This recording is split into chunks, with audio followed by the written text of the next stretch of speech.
everyone. Thank you, Gavin, and thank you to the team. I'm really excited to be here tonight and really this opportunity to share with you just some insights from my own experience working in youth ministry in the diocese, but also through my own personal experience of youth ministry in my own life and how that's really changed over the last few years. So I'm going to share my screen in a moment, and hopefully the tests that we did earlier we'll see it through. So as you can see, I'm using Canva tonight. Get a little insight.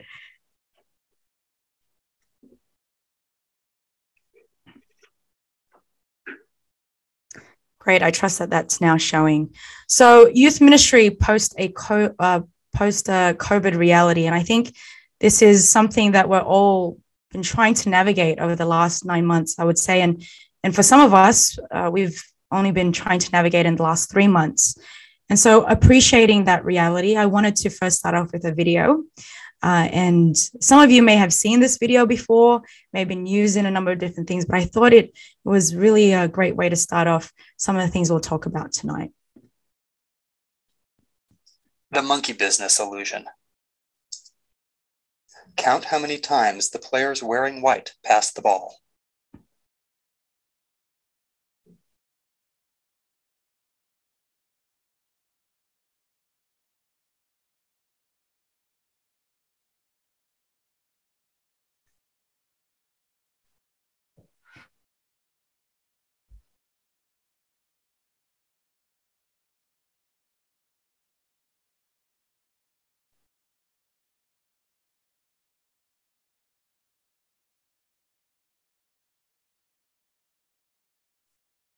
The correct answer is 16 passes. Did you spot the gorilla? For people who haven't seen or heard about a video like this before, about half missed the gorilla. If you knew about the gorilla, you probably saw it. But did you notice the curtain changing color or the player on the black team leaving the game? Let's rewind and watch it again.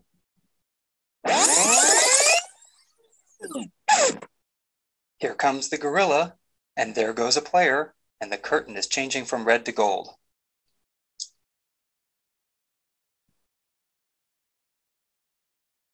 When you're looking for a gorilla, you often miss other unexpected events. And that's the monkey business illusion. Learn more about this illusion and the original gorilla. All right, so I thought I'd start off with that video because part of working youth ministry is often trying to push away perceptions of young people. One of the challenges that I often find in my work is this idea that young people are not in our churches, that they're not present at all. And sometimes we can miss them because we might be too focused on a particular part of the way that we do church, mission, ministry, or service.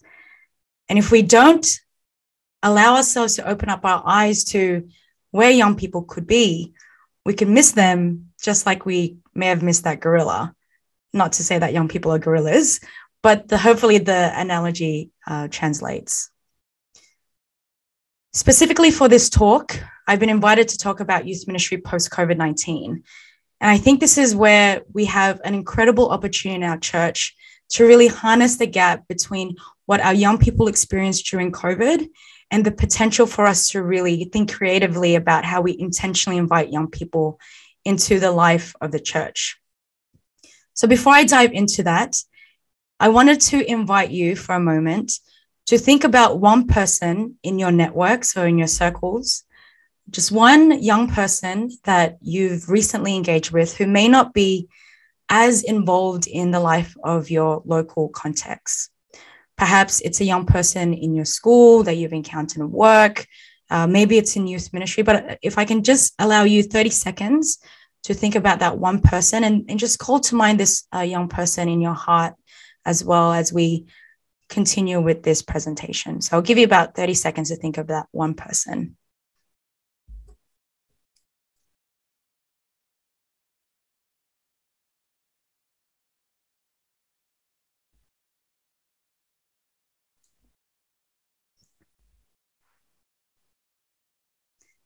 Okay, hopefully you've thought of someone.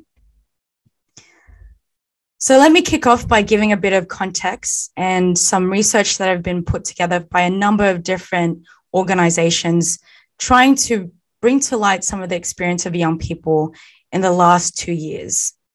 Mission Australia did an incredible job recently in trying to summarize some of the feedback that they got from young people about what they struggled with during COVID. So I might read this out to you just to begin providing that context into what we'll dive into in our response to this reality. The pandemic has caused a disruption to young people in almost all, if not every area of social inclusion, social relationships, employment and education, housing, finances, and well-being.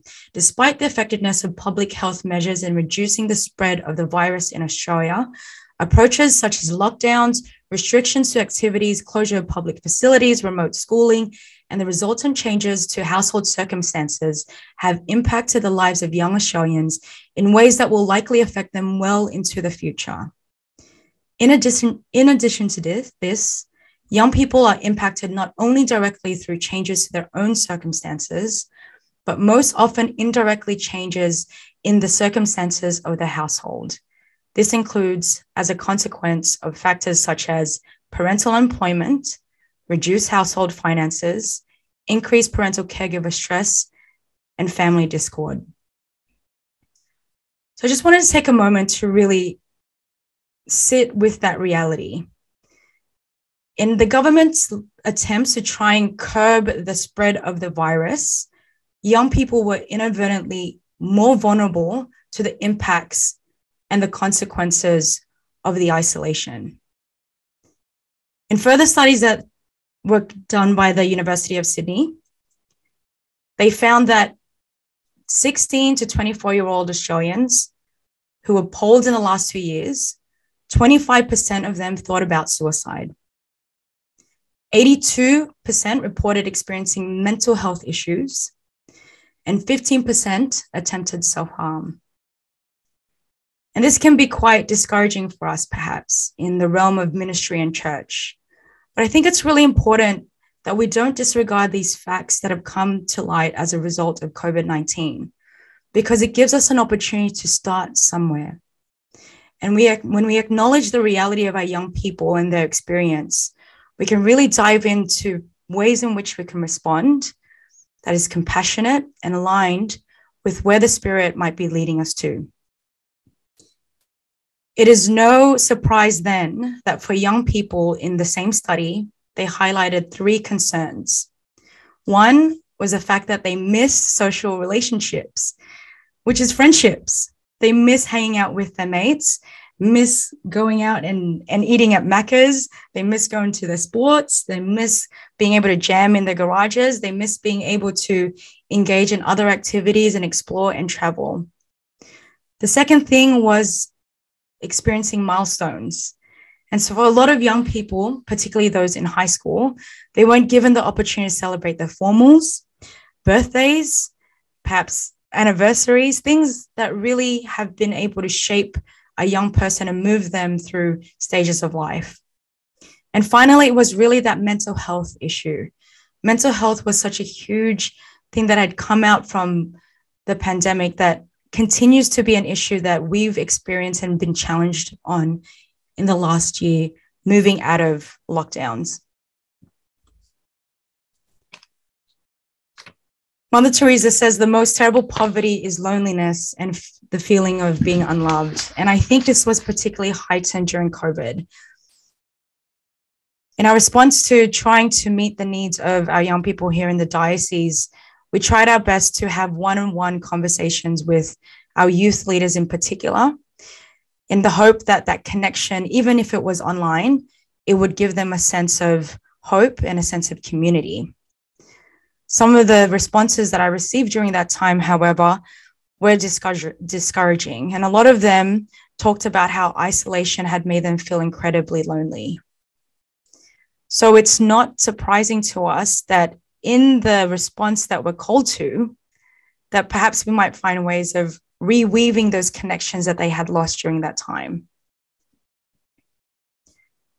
In 2018, Pope Francis embarked on this incredible synodal process with young people and produced an incredible exhortation called Christus Vivit. And I just wanted to touch on a number of things from this exhortation, because as much as it was before COVID, it still very much is what we use as inspiration for our ministry here at the Diocese of Parramatta.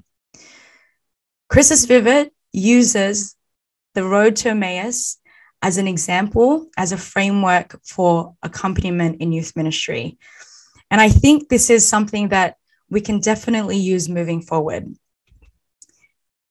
Recently, I conducted a youth leaders training with a bunch of new youth leaders who have said yes to taking up the call to ministry in their local parish. And I had them read this passage. And in the course of them reading this passage, we realized a couple of things, that they were able to pinpoint similar reflections that came out of their prayer time with this story from the Bible. And I highlight 5 of them here tonight. If some of you are not aware of the story of the road to Emmaus, it speaks about Jesus accompanying 2 disciples on the road to Emmaus. And in that process, he drew near, he asked them questions, he began a discussion. The disciples then invited him for dinner. And then when disciples finally realized that it was Jesus that they were speaking to, he disappeared. And in a way, the youth leaders took that on as Jesus entrusting them to go out and spread the good news. So I want us to keep this in mind as we continue this presentation, that Jesus, he drew near. He is the one who first comes close. The first thing that he does then is he asks a question. He's curious about the disciples and where they're at. As the disciples begin responding to him, he begins a discussion, and they go back and forth about their experience. And as it was getting dark, the disciples were really eager for him to join them for dinner. And so he did. And then in the process of having a meal, that shared meal, Jesus disappeared. And they talked about how their hearts were aflame and excited, and they couldn't contain it. So they went out. They went out and returned to their friends to share about what they had encountered. And so if we think about this concept of accompaniment now I'm introducing a concept that has come from and has been the foundation of a lot of what Pope Francis has been talking about, which is accompaniment. In our response to trying to bridge the gap from the isolation that young people feel, the solution is a call to community.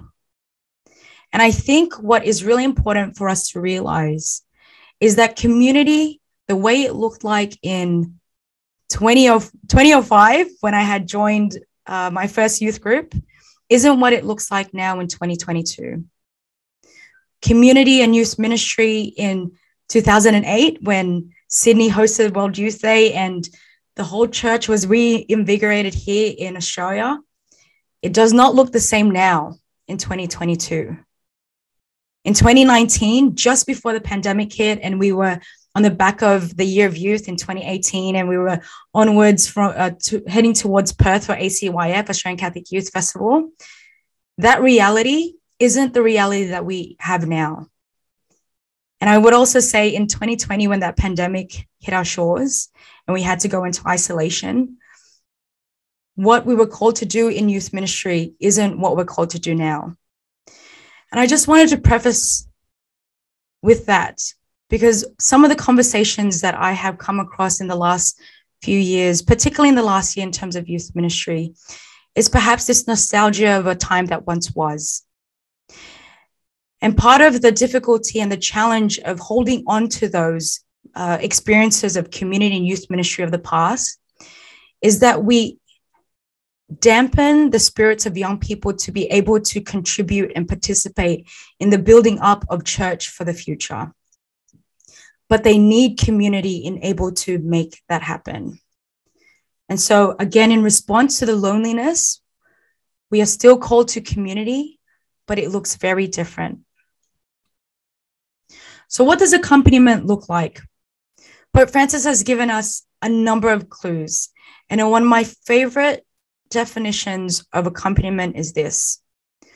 The church will have to initiate everyone, priest, religious, and laity, into this art of accompaniment, which teaches us to remove our sandals before the sacred ground of the other. I remember sharing this to a number of ministers in our parishes, and they were all part of different ministries locally. And I recall talking about young people and how, to me, the way that I've been able to approach young people, despite sometimes feeling as though there's frustrations in my own sense of trying to understand them, is this lens of accompaniment, is this lens of seeing young people as sacred.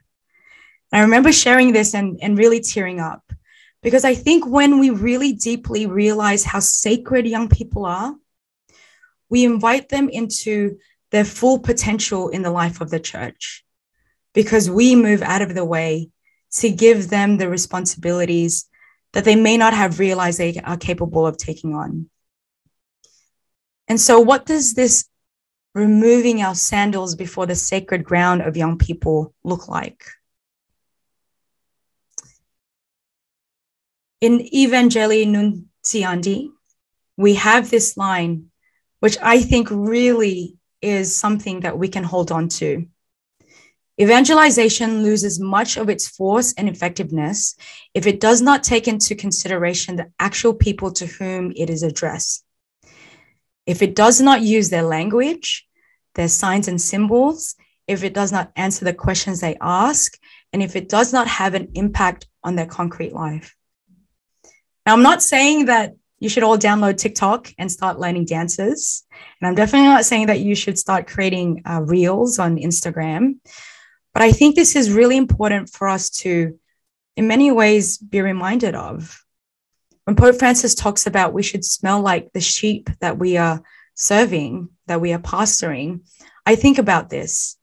How much of our young people do I understand or seek to understand?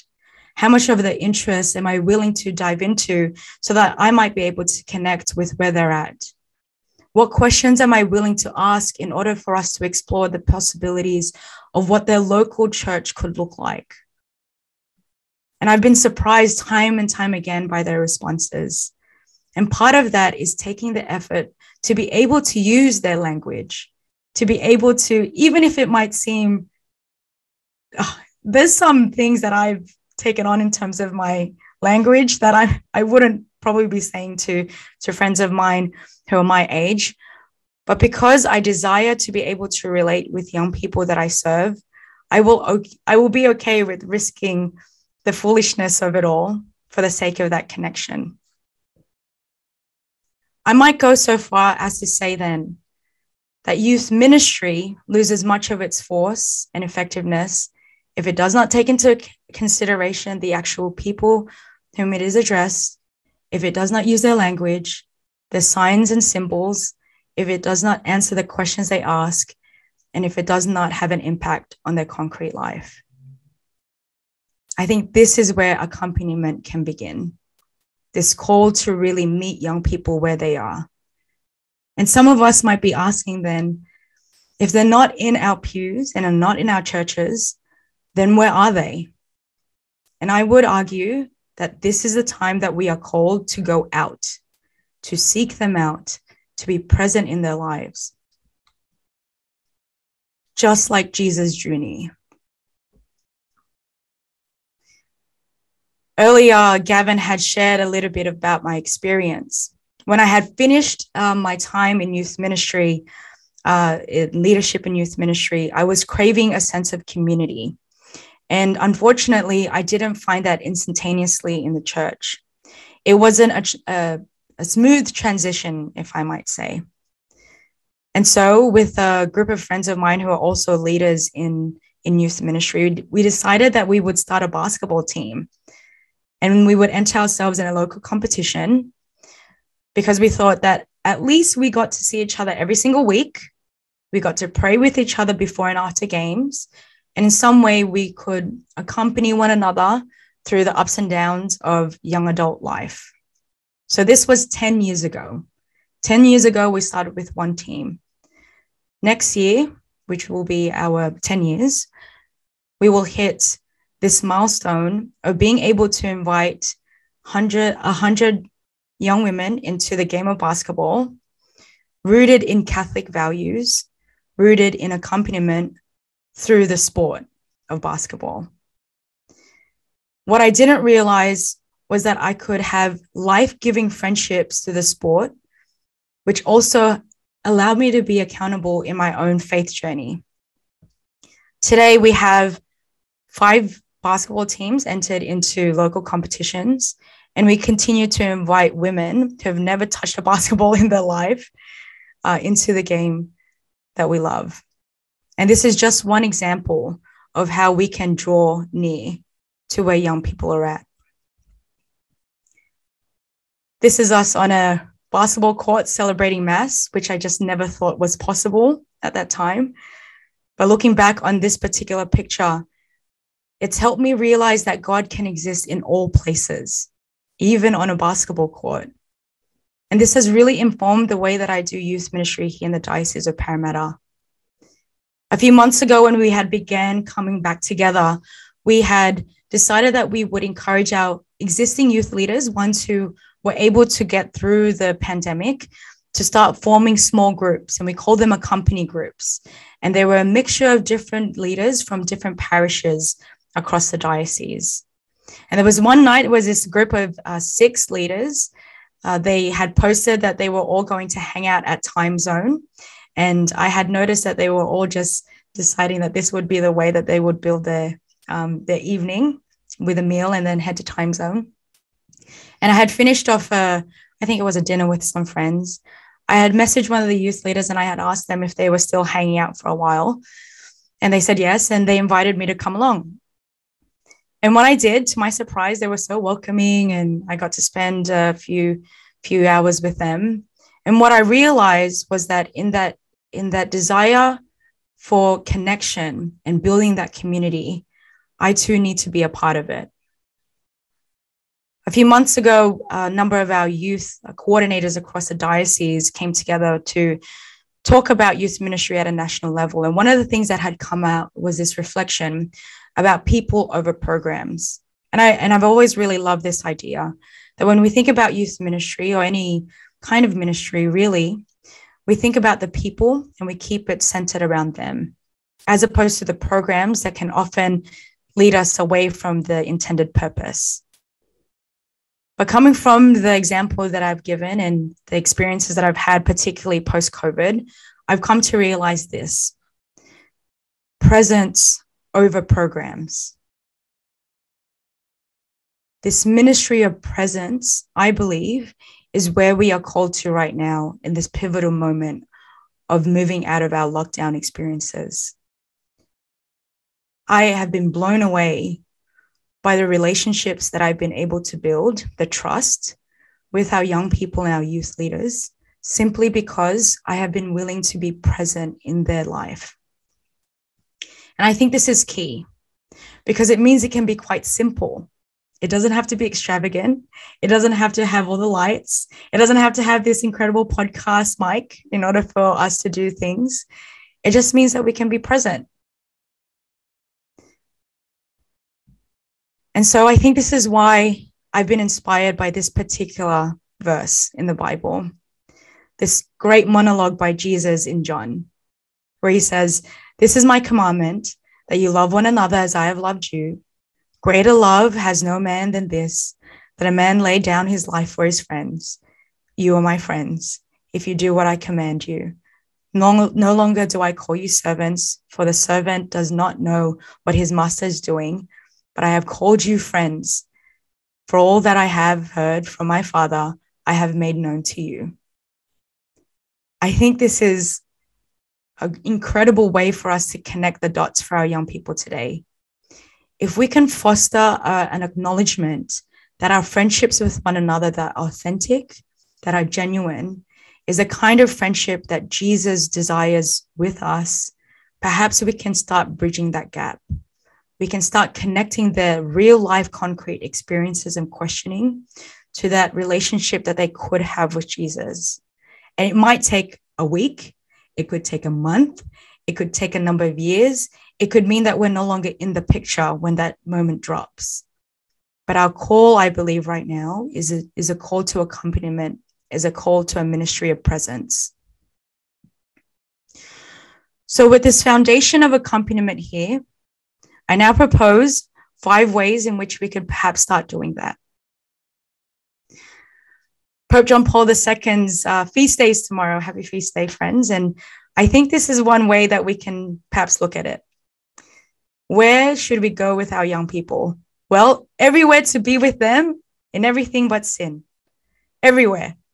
You want to go hiking? Okay, let's go. You want to go to Macca's and hang out there? Let's go. In these organic spaces where we can start connecting the dots of community that is beyond just the walls of our churches, I think this is important for us to realize that we can encounter and foster a relationship with Jesus beyond the walls of our church for now. Eventually, we hope, that they are led to the sacraments. But initially, especially post-COVID, it needs to begin where they are.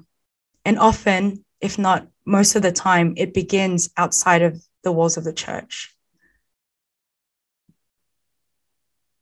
You'll see here just a few snapshots of the ways in which we meet with young people in our diocese. It exists online and face-to-face. We still do podcasts. We still do social media engagement. We still realize that there is a community that we can foster online that connects to and enhances our face-to-face relationships. We go to things like the invitation to go bouldering and rock climbing, to their youth groups, to their times where they want to be accompanied to meet with a priest. It's in all different forms. And it really is captured by this ministry of presence. So here are the 5 ways that I believe we can start. The first one is to start local. The second is to authentically witness. The third, to build community. The fourth is to trust young people. And the fifth is to never lose heart. Let's start with start local. We often talk about young people. We talk about them often. Perhaps even in the synodal process that we've been on in the last couple of years of the plenary council, I often have heard reflection about young people. But how often do we talk with young people in our local context? We're called to facilitate opportunities for encounter through their interests, hopes, dreams, and service. Perhaps before we engage in a faith conversation, we can meet them where they are with conversations about what they hope for, their interests, their dreams. And it could be that they talk about things that they've seen on TikTok. And that's okay that we don't know much about it. I think in some way that's an exciting thing because we're allowing young people to teach us something about the world. I have learned a lot about different things in my own life and ways that I can do things better because young people have shed light in ways that I can look at social media or connect with young people in this way or design a program just slightly different to the way it used to because they know that it will engage more of their friends in this way, in this manner. So we can begin local and it can be small. It can be a one-on-one conversation. That young person that you thought about, it could be just inviting them or drawing close to them in whatever context that might be. Authentically witness. I think what I really love about Pope Francis's Christus Vivit is that it speaks not only to young people, but to all of us across our Catholic universal community. You have to discover who you are and develop your own way of being holy. Whatever others may say or think, becoming a saint means becoming more fully yourself, becoming what the Lord wished to dream and create and not a photocopy. Your life ought to be a prophetic stimulus to others and leave a mark on this world, a unique mark only you can leave. Whereas if you simply copy someone else, you will deprive this earth and heaven too of something that no one else can offer. I think this is a beautiful encouragement for us to work and serve with young people, because I don't do youth ministry the way that other youth leaders in the diocese do, or other diocesan youth leaders do. I firmly believe that we are called to where we are called because God believes that we are capable of offering something there to the young people that we are entrusted with.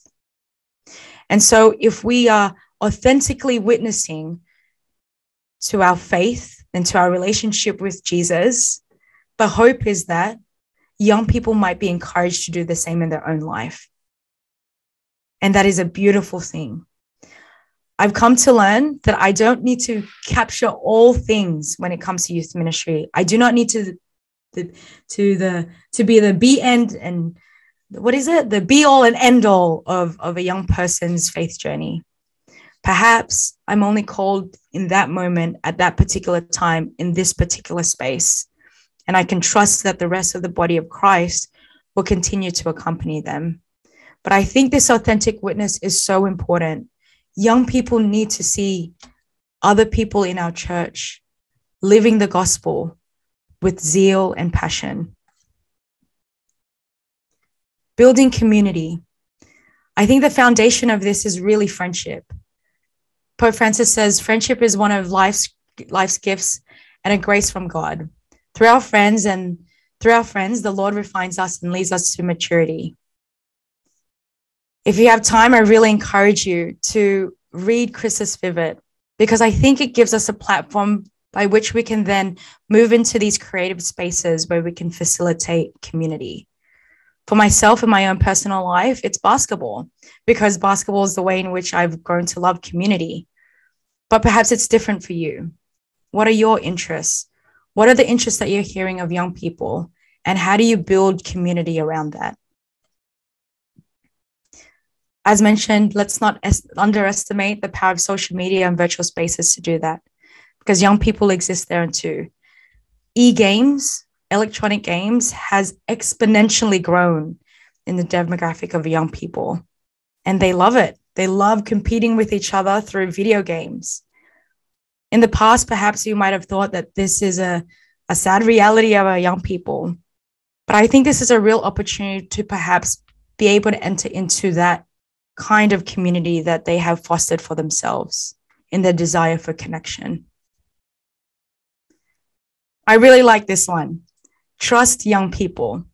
In Christus Vivit, it says, instead of overwhelming young people with a body of rules that make Christianity seem reductive and moralistic, we are called to invest in their fearlessness and to train them to take up their responsibilities in the sure knowledge that error, failure, and crisis are experiences that can strengthen their humanity.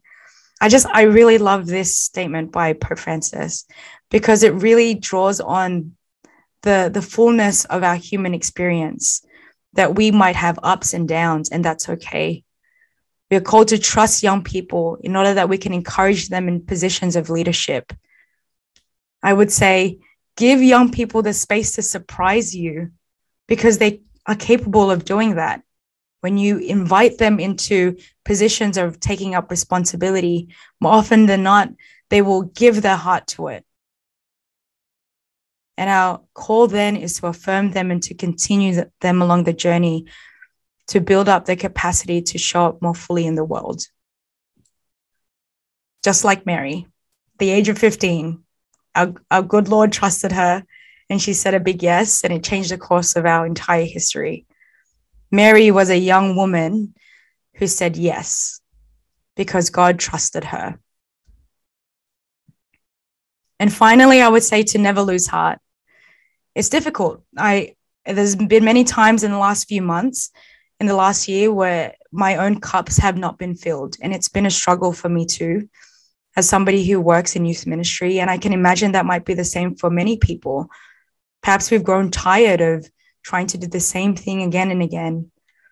But we look to Jesus.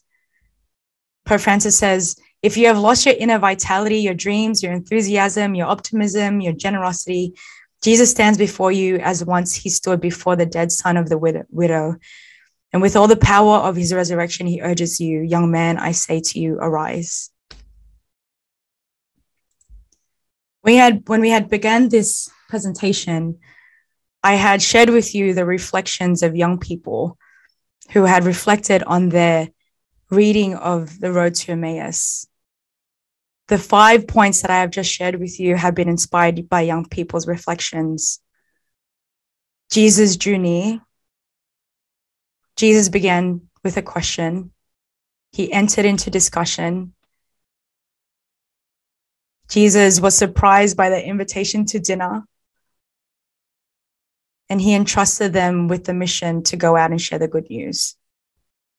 Jesus had a lot of hope in the disciples, and I think this is where we are called to as well. So I might end with this.